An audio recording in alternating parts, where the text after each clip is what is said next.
Okay, so today is all about sort of a grade 10 review of Newton's laws. Colin, you're going to have to put that away. You and I both know that I don't want to take it away, and you don't want me to take it away. So, as I was saying, this is basically a review of grade 10 Newton's laws, which might have taken maybe, I don't know, 2 weeks to do. So what I'm going to do is today I'm going to sort of do the overall sort of generic kind of intro review, and then we'll be looking at each one of those laws sort of separately on a single day. That'll happen next week, and then we'll be getting into the word problem. So here we go. Here's our old friend Newton. He's got good hair. He would have been very popular in the 80s. Yes, of course, that's the wig. That's what they wore back then. Why do they wear wigs in Malden? I don't know. It was just the fashion. I mean, why do we wear... What do you guys wear?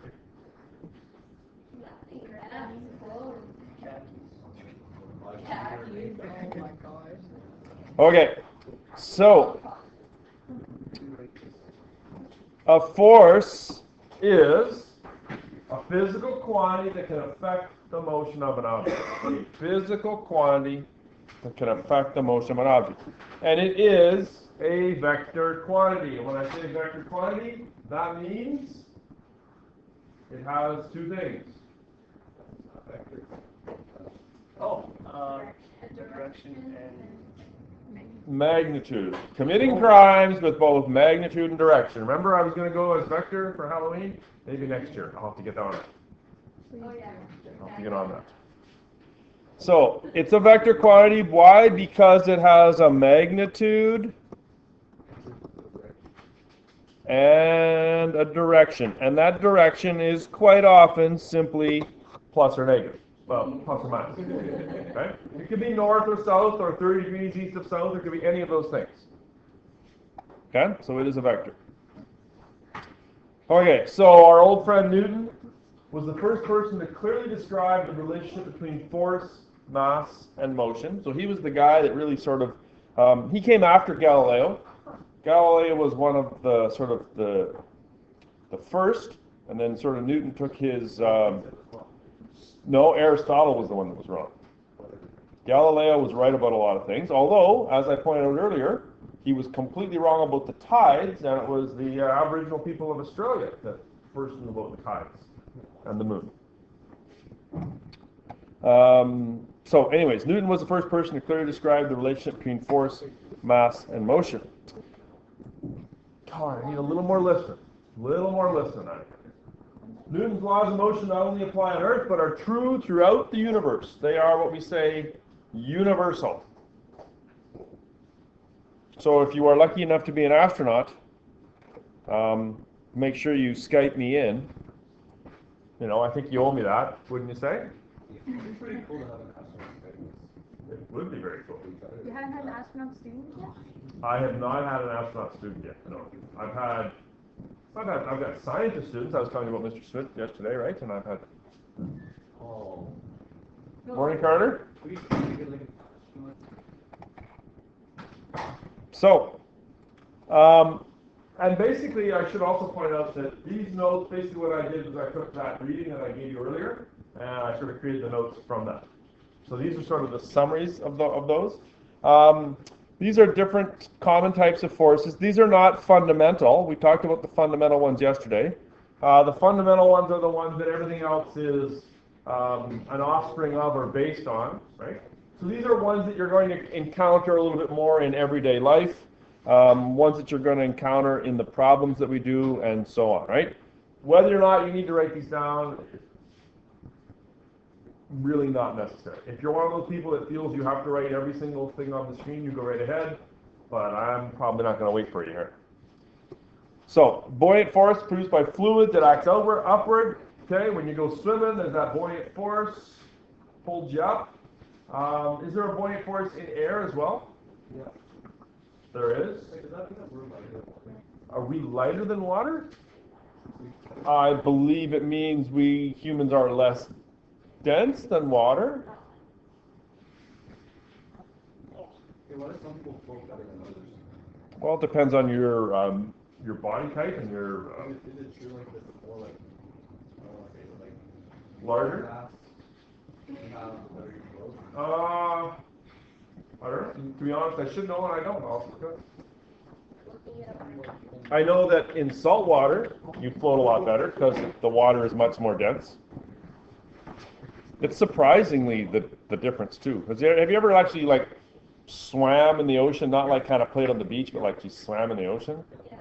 I remember when we were. It is. You guys got me off track there. Okay, number 2, elastic force produced by stretching, compressing, or twisting an object. So like if you stretch an elastic band, or you squeeze a tennis ball, or you twist something, right? There's that elastic force. That would be a result of, Kate, Jason, and Colin, you really got to listen. That would be a result of electromagnetic force that holds things together. Electrical force produced by interaction between charged particles. That's why your socks stick to your pants coming out of the dryer. That has never happened. I have giant Really? sheets. No. Doesn't happen. No. Well, if you use the anti-static sheets, or if you use the right setting, my dryer's got a little water setting that sprays them so that I don't have to use the sheets. When they're wet. Yeah, I know. Moving on. No, moving on. Frictional force produced when one surface rubs over another acts in a direction resisting motion. We'll be talking much more about that. I don't really know. I'm not a big fan of friction. It kind of rubs me the wrong way. That's a good one. Huh? No, they're not actually. They're special effects. Oh, I don't know if they have a science degree or not. I don't know. Gravitational force produced by the attraction of any two objects acts down on Earth. We talked more about that the other day. Magnetic force produced by the interaction of at least one magnet and another object. So all I'm saying is this is a list of possible forces that you're going to encounter. It may not come out and say force, but you should recognize that it's a force. Okay? And I'm not going to ask you to name those. I just need you to be aware. So those of you that are wisely not writing them all down, way to go, we're moving on. Okay, because I want to show you some cool stuff. Newton's first law of motion is, now, this is one of those situations where we quite often teach kids sort of like beginner versions of these things. You know how that works? Okay? And then we sort of expand on that. So this might be slightly different than what you've seen. So Newton's first law of motion, usually people will say objects in motion stay in motion, and objects in rest stay at rest. You kind of know that. But sort of the expanded version of that is, if there's no force acting on a body, it will continue in its state of rest, or will continue moving along a straight line with uniform speed. So if you sort of compare those two, objects at rest stay at rest, will continue in its state of rest. Objects in motion. For retake this morning with the last name. Objects in motion stay in motion. But really what we should say is stay in motion with uniform speed and in a straight line. Constant velocity. They keep on doing what they're doing. And that is in the absence of a force. Because if there is a force, this is not true, right? And that's the problem. In fact, I almost sort of, I don't like that objects in motion stay in motion thing, because is it true? Do objects in motion stay in motion? No, because you have. If I take the ball and I just roll it down the aisle here, It'll eventually stop. it will eventually stop. Objects in motion don't stay in motion. It's completely untrue. Because, and what it really is objects in motion stay in motion unless there is a force. And that's the part that always gets missed in the sort of elementary and junior high versions of this. Why don't they tell us that from the beginning? I don't know. I guess they're thinking that it's easier, right? But it actually sets you up for some problems later. This is known as the law of inertia. It's why the Titanic couldn't get out of the way of the iceberg. Would it be really like what? That's just lost in space. Yeah. And they do that as demonstrations. Okay, so this is known as the law of inertia. I was saying earlier, it's why the Titanic couldn't get out of the way, because big, giant ships like the Titanic have a hard time turning. They need a really big force. That's more sort of a grade 12 concept, but we'll get to. But I mean, that's sort of the short version of it. Such as the classic tablecloth trick. Oh, if only there was a video to show you the tablecloth trick. This tutorial will show you Oh. how to add a YouTube video into Smart Notebook using the Volpe Avatar widgets within. Well, that was a mistake. I bet you I tried to embed a. Maybe it's this one. About 10 years ago, two engineers studying fluid behavior on board NASA's low-gravity aircraft had some time to kill. And they got to thinking, what would happen Put the phones away, you if guys. a water balloon... I'm going to start taking them away. I really am, because I'm tired. That's Seth Lichter, now a mechanical engineer at Northwestern University. He thought the balloons might demonstrate some basic physics of how water behaves. And I started thinking about, well, what would Galileo do to try to illustrate the fundamental physics? And then it was just a fun factor. And that's Mark Weislergall, now a mechanical engineer at Portland State University.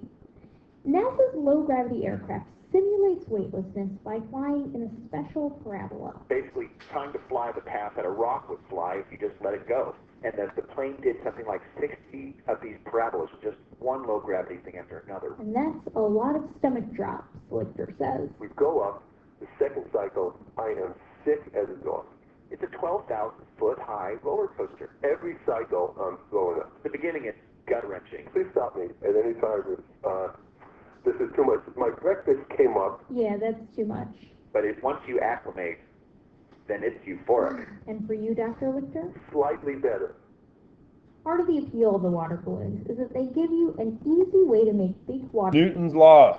Objects in motion stay in motion. Okay, here's the clicker question for you.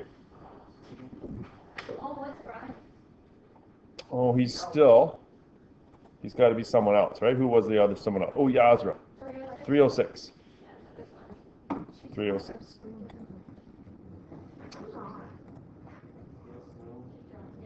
Okay, so here's my question for you. Is this object moving? Yes or no? No. So enter it in and put the phone away column. Is this object moving? Did you get a video of that? Yeah, I did. Yeah? Can you send it to me and we'll post it? It'll be fun. Is this object moving? It's in slow. Is it? Oh, that'll be awesome. Yeah, it was.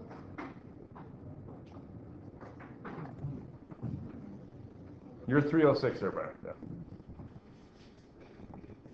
Yeah. Is this object moving? You're gonna hate the answer. Okay, yes. I said yes. Is it?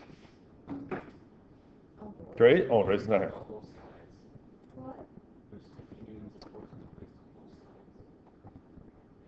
What's the right answer? What is the right answer? There is no right answer. The answer is, it depends on what it was doing before, my friends. So why did you do that? To trick you. Because this whole unit is a trick. But with a bit of a trick. That question will be brought up over and over and over again in different ways. And it's, do you actually believe what you're saying? When you say an object in motion stays in motion, or an object rest stays at rest, do you actually believe it? There has to be an outside force, right? So, in other words, Yeah, there's no medium. what is the net force here? Zero. 0. So if that object was at rest, what will it do? Now stay rest. Stay at rest. But if it was moving, it will keep on moving. Wait, so You're moving now. If it was moving, I know it will continue to move. slowing down because there's still 50 newtons. So. There's 50 newtons the other way. 50 newtons. Yeah, but when did And you- it's also 50 newtons. When you're driving down the highway, you got cruise control on. Is there a forward force? Yes, the gas of your vehicle. And there's also Oh. air resistance, right? There's a force ahead and there's a force back, and you continue to move at the same speed. So if that, Yeah, that's true. There's gravity. if that was like 60 newtons, then we'd be slowing. If one was greater than the other, yes. But because they are equal. Yeah. Yep, there's that too, right? And that's why you need that force to keep moving. So the answer there is it depends. Okay, here's Newton's second law. I'd like to try to get through these all. The effect of an applied force is to cause the body to accelerate in the direction of the force. Okay, no one ever learns this one in grade 8 that way, right?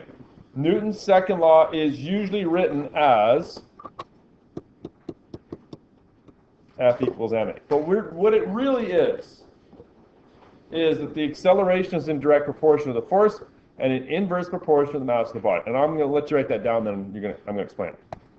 Okay, so Newton's second law says the effect of an applied force is to cause the body to accelerate in the direction of the force. So in other words, if I push on something, it will accelerate. If you push on something, it will accelerate. And the acceleration is direct proportion to the force. In other words, the bigger the push, the greater the acceleration. But it's also inversely proportional to the mass of the body. In other words, the bigger the object is, the less acceleration there is. It's pretty much common sense. It's just sort of worded more scientifically.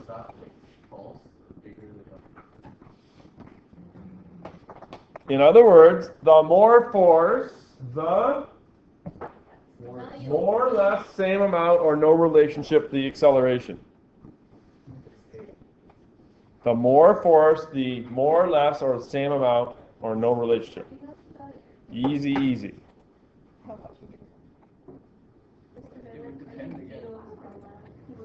Okay, let's see if you can do this one. The more mass, the more mass, the less acceleration. Inversely proportional. No. Yeah, that's No.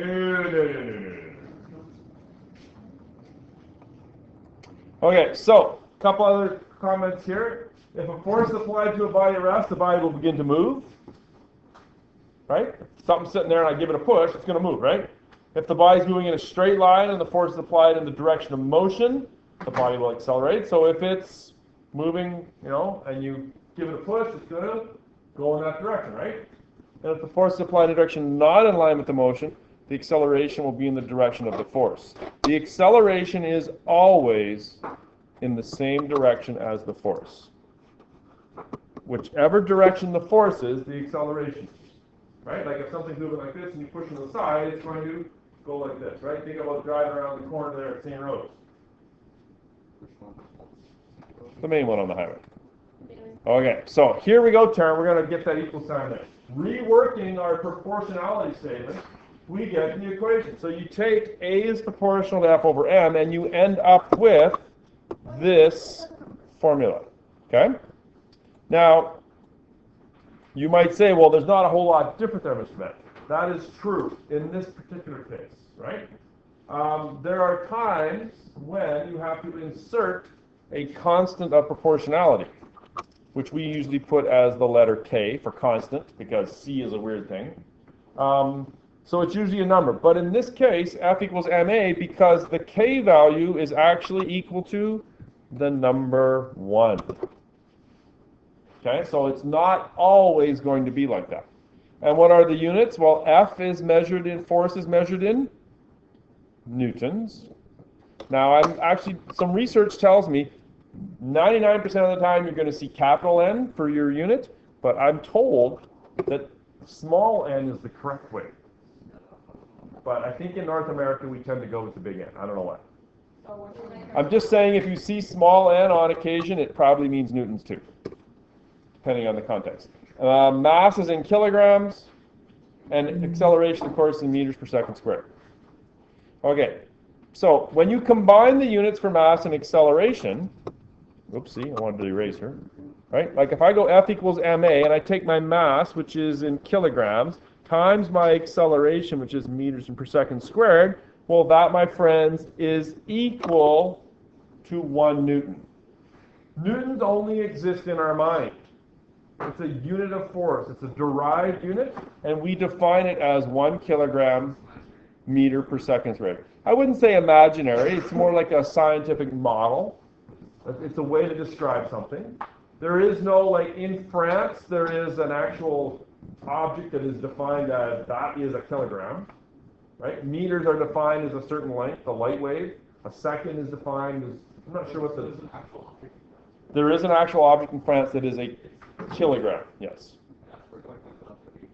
Yep, and then there's copies made, and so every other, that is the official mass of 1 kilogram. Pound is actually a unit of force.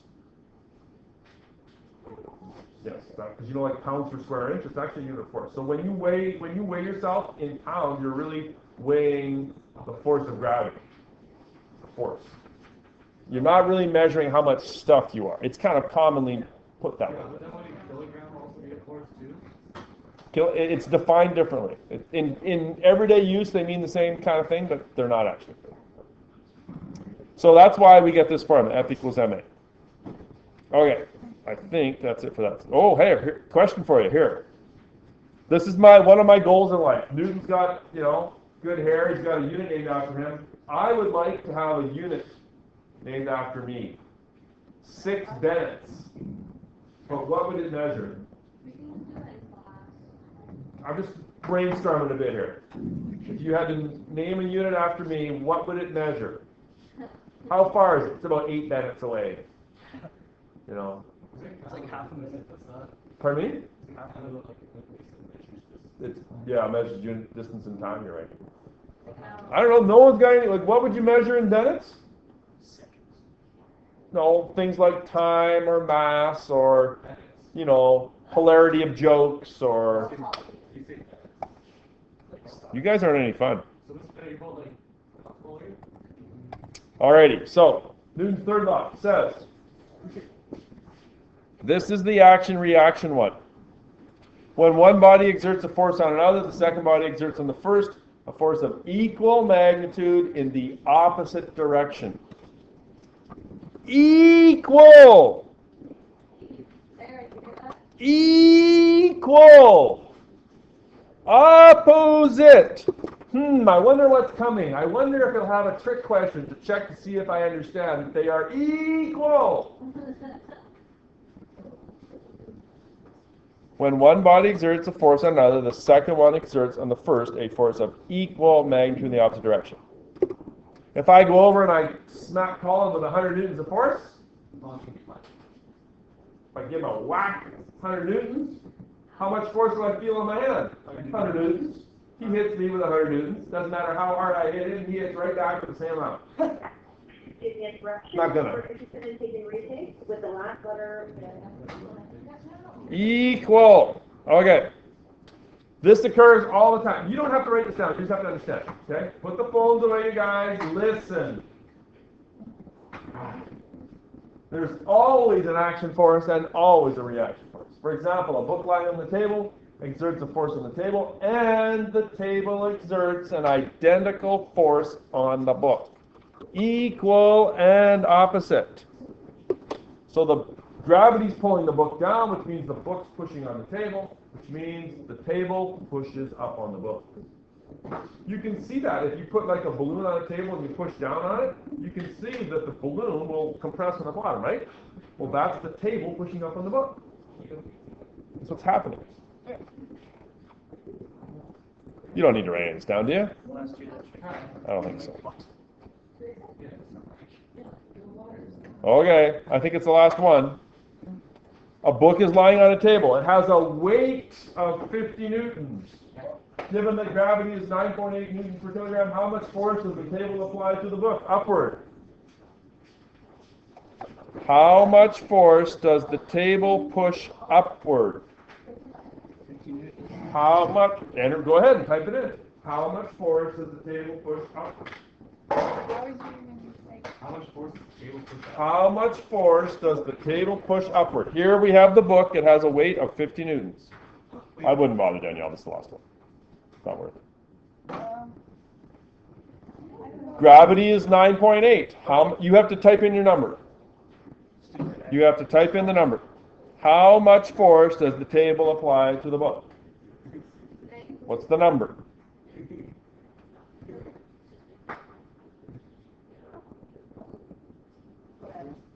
Come on. Let's go.